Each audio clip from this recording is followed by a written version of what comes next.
Hemendik aurrera lantaldeak eratuko dituzte 3 aldundiekin batik bat 3 arlo hauek lantzeko. Zergak edo fiskalitatea, biziberritze ekonomikoa eta enplegua bultzatzeko plana eta baliabideak eraginkortzeko egitasmoa. Horrez gainera, Josu Erkoreka Jaurlaritzaren bozeramaileak iragarri du otsailaren 4an Eudelekin batzartuko dela lehendakaria eta hortik abiatuta erakunde guztiekin hartu emanak hasiko dituela.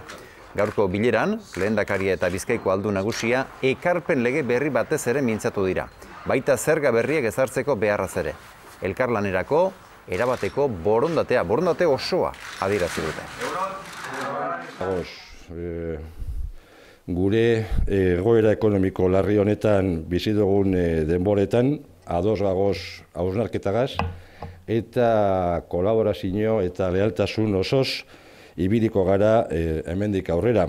Aurrekoetan bezalaxe, oraingo hau ere, Bizkaiko aldun nagusiarekin izan den batzarra, konstruktiboa izan da, positiboa izan da erabat, giro ezin hobean gauzatu izan da, eta elkarlanerako jarrera ona nabarmendu izan da batzarran zehar.